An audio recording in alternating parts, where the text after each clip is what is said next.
कभी ये सोचा है कि इस सफ़े पर बने ये निशान, ये लकीरें और दायरे कैसे हमारे दिमाग में कहानियाँ, ख्यालात और पूरी की पूरी दुनिया बसा देते हैं?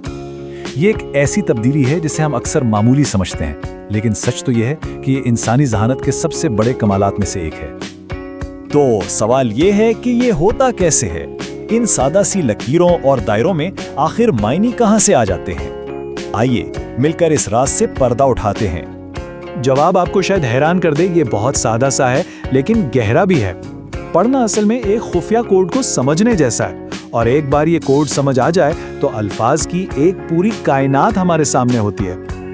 तो इस कोड को तोड़ने का आखिर तरीका क्या है?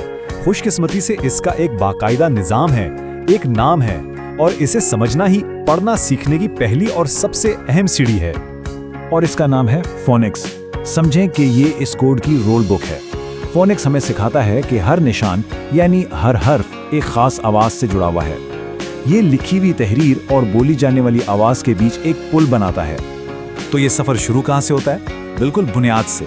जैसे एक बड़ी इमारत एक एक ईंट से बनती है ना, बिल्कुल वैसे ही पढ़ने की महारत भी एक एक आवाज से शुरू होती है। इस कोड का सबसे पहला, सबसे बुनियादी उसूल बहुत ही सादा है।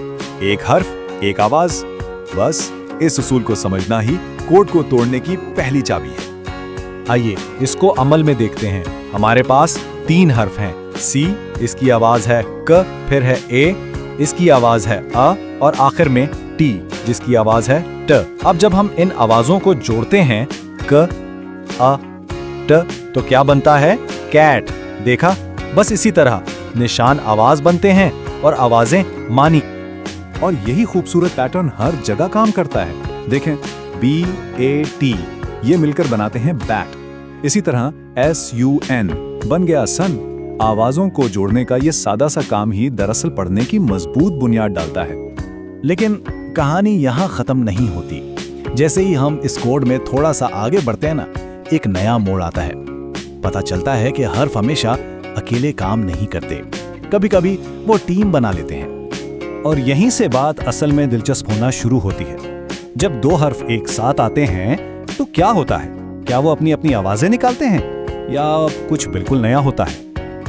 यहां से ये कोड और भी मजे का हो जाता है। देखें, अगर हम C और H को अलग अलग पढ़ें तो आवाजें हैं क और ह, ठीक?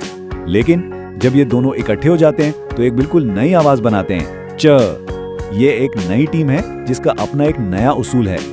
जुबान के माहिरीन इस तरह की टीम को एक खास नाम देते हैं, डायग्राफ। और ये समझना बहुत जरूरी है कि ये कोई उसूल तोड़ नहीं रहे, बल्कि ये उसी कोड के अगले लेवल के रूल्स हैं। जैसे S और H मिलकर श की आवाज बनाते हैं और T और H मिलकर थ या द की।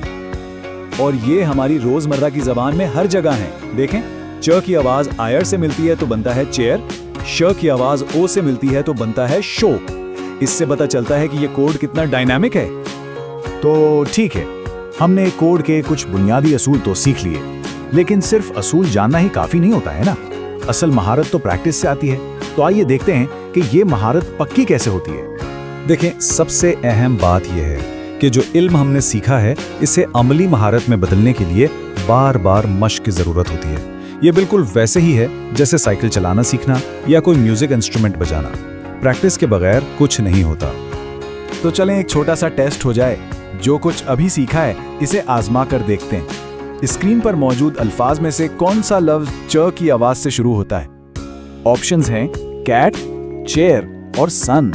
जरा सोचें, हमने च डायग्राफ के बारे में क्या बात की थी? जी बिल्कुल, सही जवाब है चेयर। क्यों? क्योंकि ये च की आवाज से शुरू होता है जो C और H के मिलने से बनती है। इस तरह की छोटी छोटी मशकें ही इल्म को हमारे जहन में पक्का करती हैं। अब जरा एक कदम पीछे हटते हैं और बड़ी तस्वीर को देखते हैं। ये सारी आवाजें, हर्फ और उसूल, ये सिर्फ मशकें नहीं हैं, ये दरअसल एक बहुत बड़े और अहम सफर की बुनियाद है। तो कामयाबी की हिकमत अमली क्या है? बहुत सादा है। पहला कदम, आवाजों को बहुत गौर से सुनना। दूसरा, हमेशा छोटी और आसान चीजों से शुरू करना, जैसे 3 हर्फों वाले अल्फाज। और सबसे अहम, रोजाना मश्क करना ताकि ये हमारी आदत बन जाए। ये सिर्फ एक टिप नहीं है, बल्कि इस पूरे सफर का एक बुनियादी उसूल है। जब बुनियाद मजबूत होती है ना, तो बाद में आने वाले मुश्किल अल्फाज भी आसान लगते हैं। इससे खुद एतमादी भी बढ़ती है और सीखने का अमल बोरिंग नहीं लगता। और आखिर में ये याद रखना बहुत जरूरी है कि इस कोड को समझने का मतलब सिर्फ लफ्जों को पहचानना नहीं है। नहीं, ये फहम और फरासत का दरवाजा खोलता है। ये हमारे तखय्युल को परवाज देता है और हमें तनकीदी सोच सिखाता है। ये वो बुनियाद है जिस पर हमारे सारे इल्म की इमारत खड़ी होती है। तो जब हम इस कोड को तोड़ने में कामयाब हो जाते हैं और अल्फाज को पढ़ना शुरू कर देते हैं, तो एक नया और शायद इससे भी बड़ा सवाल पैदा होता है। अगर फोनिक्स अल्फाज की ईंटें बनाता है, तो वो क्या चीज़ है जो इन ईंटों से कहानी का महल तामीर करती है? इस पर सोचिएगा।